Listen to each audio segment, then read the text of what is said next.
kemarin kita pakai library TSA, Time Series Analysis. Kemudian kalau teman-teman kemarin udah pakai ini berarti langsung ya nggak usah install dulu. Terus kita di sini pakai dataset dari R, di R itu namanya CO2.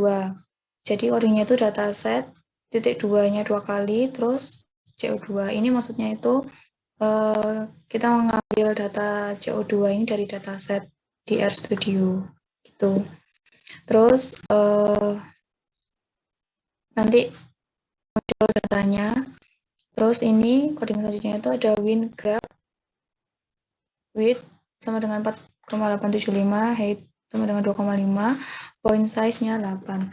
Nah, ini tuh maksudnya kita mau buat grafik WinGraph ini kepanjangannya Windows Graph kalau nggak salah. Terus width-nya ini tuh ya lebar sama tingginya dari grafiknya itu berapa. Ini dari Bu ini sih kemarin kalau misal mau dicoba-coba nggak harus segini. Dicoba-coba yang lain juga nggak apa-apa. Terus point size-nya itu 8. Ini juga bisa diganti-ganti. Kalau teman-teman pengen lebih besar atau gimana, boleh diganti size-nya. Kemudian nanti keluar output kayak gini. Nah, selanjutnya itu dari data CO2 itu kita mau melakukan plot CO2, YLab dari CO2 dan XLab-nya itu tahun dan tipenya O. Jadi coding ini maksudnya kita mau membuat plot dari data CO2 dan sumbu Y-nya atau YLab-nya itu data dari CO2 itu tadi. Kemudian XLab-nya ini tahun atau sumbu X-nya ini tahun dan tipenya O. Jadi pada plot ini di RStudio itu banyak tipenya. Teman-teman bisa cek kalau teman-teman bingung sama codingnya itu maksudnya apa, bisa cek di help. Kan di RStudio biasanya di pojok kanan bawah ya. Pojok kanan bawah itu ada help. Nah, itu teman-teman bisa ngetik misal ini plotnya bingung apa aja maksudnya, bisa diketik plot. Nah, di situ nanti keluar semuanya, atau bingung itu tipe O maksudnya apa, juga bisa dicari di help. Jadi tipe O itu maksudnya itu buat membuat plot titik yang terhubung dengan garis. Nah, kayak gini, kayak bawahnya ini contohnya. Ini ada titik-titik-titik lah, ini dihubungkan dengan garis. Ada banyak macam tipe di RStudio. Ada tipe P. Kalau tipe P itu kalau nggak salah buat membuat plot titik. Jadi cuma titik aja, nggak dihubungkan dengan garis. Kayak semacam scatter plot. Nah, kayak semacam scatter plot gitu. Itu tipe P. Cuma plot titik-titiknya aja, nggak pakai garis. Terus ada lagi tipe L, L kecil. Itu buat plot garisnya aja, jadi line. Jadi buat plot garis, nggak ada titiknya. Ada lagi tipe apa ya? Tipe B. Tipe B itu hampir sama kayak tipe O. Ada titik, terus nanti dihubungkan garis. Nanti teman-teman bisa coba sendiri diganti-ganti tipenya juga boleh, biar tahu apa bedanya dari tipe. Ada lagi kalau nggak salah tipe H. Tipe H itu buat plot garis yang vertikal dari titik ke garis Y sama dengan 0. Jadi nanti kalau nggak salah hasilnya tuh kayak plot histogram. Itu pakai H. Nanti teman-teman bisa coba sendiri aja ya. Masih banyak juga sih tipenya di RStudio selain yang tak sebutkan itu tadi. Terus lanjut, nanti outputnya keluar kayak gini. Lanjut, ini nanti jadi step pertama yang seperti yang dijelaskan Risma sebelumnya tadi itu, kalau ada data time series, pertama yang kita lakukan adalah melakukan plot data atau melihat plot data dari time series. itu seperti apa. Nah, pertama kita udah melakukan plot ya. Ini plot datanya. Kemudian kita dari data CO2 itu tadi kita ingin mau lihat periodogramnya seperti apa. Nah, pakai coding periodogram dari data CO2. Nah, plotnya seperti ini. Ternyata dari data CO2 itu harus di differencing karena masih belum stasioner terhadap rata-rata. Karena tadi kan dari step-stepnya atau langkah-langkahnya dia harus stasioner.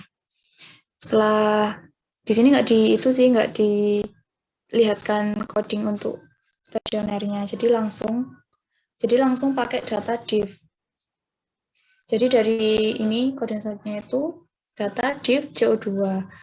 Jadi data CO2 itu tadi di differencing, kemudian dari differencing data CO2 itu langsung dibentuk plot. Nah, kodenya seperti ini. Plot diff CO2, Y lab-nya sama dengan CO2, terus X lab-nya itu tahun, tipenya O.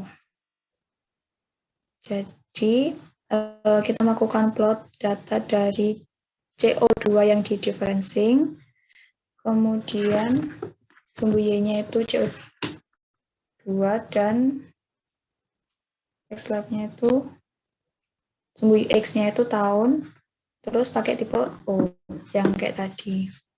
Jadi ada garis dihubungkan dengan ada titik dihubungkan dengan garis. Nah, outputnya seperti ini.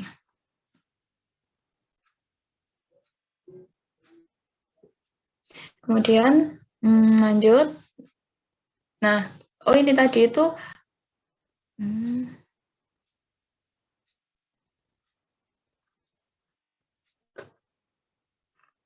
oh ya. Terus kemudian kita mau cari periodogram dari CO2 yang sudah di differencing. Nah, beda ya plot periodogramnya. Yang data CO2 sama yang data CO2 yang udah di differencing.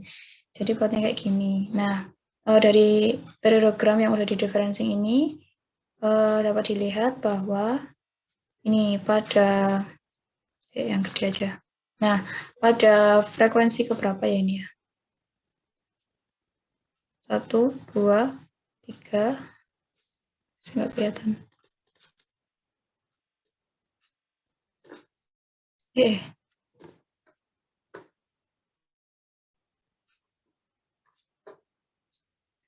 ya. Yang paling tinggi itu ada di frekuensi ke 1, 2, 3, 4. 11 ya. Jadi ada di frekuensi ke 11 periodogram yang paling tinggi itu. Nah, maksudnya apa dari plotnya itu? Jadi kita dari RStudio itu tadi kita masih belum tahu ini kan periodogramnya kan sampai 600 sekian ya sumbu Y-nya. Nah, kita kalau cuma lihat dari periodogramnya ini aja, kita belum tahu dari frekuensi yang ke-11 ini yang paling tinggi itu berapa nilai periodogramnya, nilai pastinya atau nilai pasnya 600 berapa kan nggak tahu ya. Dan frekuensinya ini nilai omeganya ke 11 itu berapa? Kalau ini kan sampai sini 0,1. Berarti harusnya kurang dari 0,1 kan yang ke-11 ini, yang paling tinggi ini. Nah, kita juga belum tahu berapa nilai pastinya kalau kurang dari 0,1 itu. Nah, caranya itu, nah ini, kita pakai coding list. Jadi kita pengen tahu dari periodogram yang di diff itu tadi, CO2 yang di differencing, dan kita pengen tahu listnya dari periodogram CO2 yang di differencing itu apa aja, yang gitu. Nah, dari list itu nanti keluar output, ada frekuensi, nanti ada banyak outputnya, tapi cuma yang screenshot cuma yang 2 ini aja, soalnya penting yang 2 ini aja yang dipakai. Nah, kemudian kita lihat, tadi kan frekuensi ke-11 ya. Berarti kita cek frekuensi yang ke-11 dari output listnya ini. Ini 7, 8, 9, 10, 11. Nah, yang merah ini kan. 11-nya itu tadi frekuensinya 0,0815. Dicek di plot periodogramnya. Benar ya, ini kurang dari 0,1 kan? Berarti ini di sini 0,815 itu 0,0815 itu tadi. Nah, terus cek lagi yang nilai periodogramnya di ini. Tadi frekuensi ke-11. Nah, jadi nilai periodogramnya itu ini 651,8. Nah, bisa dilihat sih dari yang lain, teman-temannya yang lain itu frekuensi periodogramnya cuma bentar deh. Nah, cuma berapa ini? 0,1,6,19, terus ini yang paling gede ya, 651. Terus habisnya 91, 17. Pokoknya yang lain-lain lebih kecil. Nah, ini bisa dicek juga lah. Berarti ini itu 651 di sini nilainya. Dari list itu tadi kita bisa tahu berapa nilai pastinya dari periodogram yang paling tinggi dan nilai omeganya itu berapa. Terus berarti dari periodogram di atas menunjukkan bahwa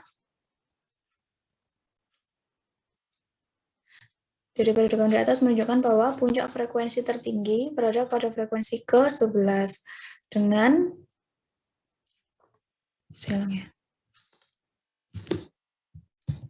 omega 11-nya itu sama dengan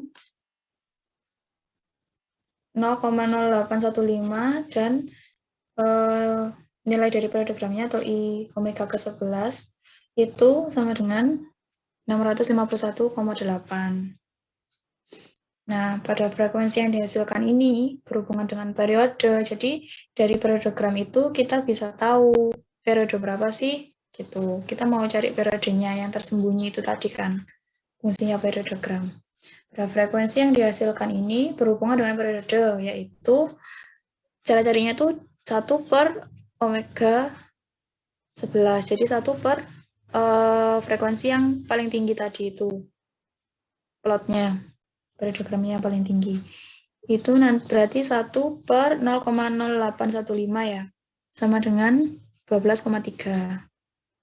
Nah, atau dapat dibulatkan menjadi 12 siklus. Jadi, hal ini menunjukkan bahwa karakteristik pada data CO2 itu cenderung akan mengalami kenaikan atau mengalami penurunan di setiap 12 bulan sekali. Jadi nanti ketika kita membentuk model musiman, setelah ini kan kita mau, jadi stepnya setelah periodogram itu kita mau, tujuannya kan mau membentuk model musiman atau sarima.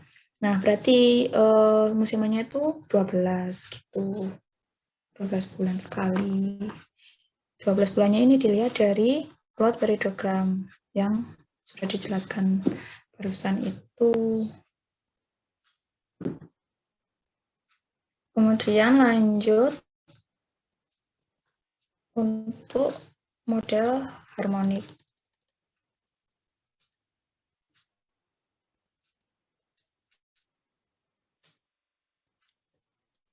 Nah, jadi untuk model harmoniknya itu kodenya seperti ini. Kita pakai package harmonik DR. Terus itu nanti dari data diff. Terus kita mau memodelkan LM linear model dari data diff dengan harmonik yang kita cari itu tadi. Terus summary modelnya itu seperti ini. Ini ada output koefisiennya, terus ada penduganya, ada p-value-nya. Berarti tinggal dimasukin aja ya, Riz ya. Ini ke persamaan model harmoniknya kan ya, penduganya. Iya. Gitu.